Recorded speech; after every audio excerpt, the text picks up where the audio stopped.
போடுறாங்க போலீஸ் வந்து. சம்மந்தப்பட்ட இவங்க அம்மா அங்கே இருக்காங்க. இவங்க அம்மாட்ட விசாரிங்க, இவங்களோட பையன் தான் கால் முன்னாடி பெட்ரோல் கொண்டு வீசுறாங்கன்னு சொல்லி போலீஸ் அரெஸ்ட் பண்ணவோ அவங்க மகனே வாக்குமூலம் என்ன கொடுத்துட்டாங்கன்னா, கண்ணபிராணனுக்கும் எங்கள் அம்மாவும் கண்ணபிராணனுக்கும் யாருக்கும் சம்மந்தம் கிடையாது. எங்கள் அண்ணனை பொய் வழக்கு போட்டு தஜூர் காவல் நிலையம் வந்து அரெஸ்ட் பண்ணிச்சு. அதனால நாங்கள் செஞ்சோம், காவல்துறையை வந்து பயங்காடுறதுக்காக செஞ்சோம். தொடர்ச்சியாக எங்களை வந்து இந்த மாதிரி பண்ணுறாங்க, பொய் வழக்கு போடுறாங்கன்ட்டு.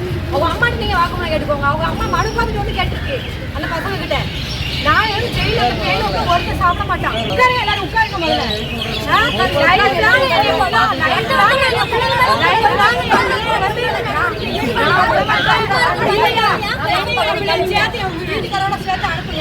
ஆமா, எல்லாமே ஏன் பிடிக்கல, என்ன பண்ணாங்க போலீஸ் சம்பந்தப்பட்ட அன்னைக்கு ஏன் பிடிக்கல, எதுக்காக பிடிக்கல? அப்போ தலைவர்லாம் இருக்கிற மாதிரி இருக்க சொல்லிட்டு அப்ப எதிரிட்ட காட்டி கொடுத்து முடிச்சு வெட்டதுக்கா?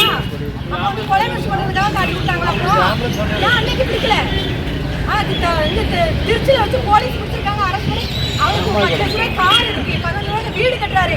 இந்த மக்கள் அவருக்காக சப்போர்ட்ல இருக்காங்க. ஒரு தலைவர் அவர் வேற, சமுதாய தலைவர் வேற. அவரு 500 ரூபாய்க்கு வழிமுறை பண்ணணுமா? அவர் வந்து நேரத்துக்கு நான் கிளம்புனேன், என் பிள்ளைய கொண்டுட்டு நான் கடலூர் மத்திய சிறைக்கு அவ்வளவு போராட்டம் பண்ணிட்டு என் டாப்பு பாருங்க, அந்த ப்ளூ கலர் சட்டை கட்டப்பட சட்டை வந்து போடாத என் டாப்பு பாருங்க, என்னை இருந்து என் பிள்ளைக்கு இந்த தண்ணை பாருங்க, என் பிள்ளைக்கு இடிச்சு அவ்வளவு பண்ணிருக்காங்க. அவங்க வண்டியில என்னை ஏத்திட்டாங்க உள்ள, அதுக்கப்புறம் தான் என்னை இறக்கி விட்டுருக்காங்க. பிரச்சனை வெளியில வந்து சொல்லி அதான் எனக்கு தெரியாது, நான் எந்திரிக்கவே மாட்டேன். அரெஸ்ட் பண்ணணுமா? அவரை கூட சேர்த்து என் பிள்ளைக்கு எனக்கு வாழ்க்கை வேணும், என் கணவரை எனக்கு கொடுங்க. அப்படி இல்லையா அவங்க வாக்குமூலத்துல அந்த பசங்க வந்து கணவன் சொல்லிதான் நாங்கள் செஞ்சோன்னு சொல்லட்டும். இடத்துல நேரா உடனே எனக்கு ஸ்பீடா எல்லாம் தெரிஞ்சுச்சுன்னா நாங்கள் அந்த இடத்த விட்டு காலி பண்ணுவோம்.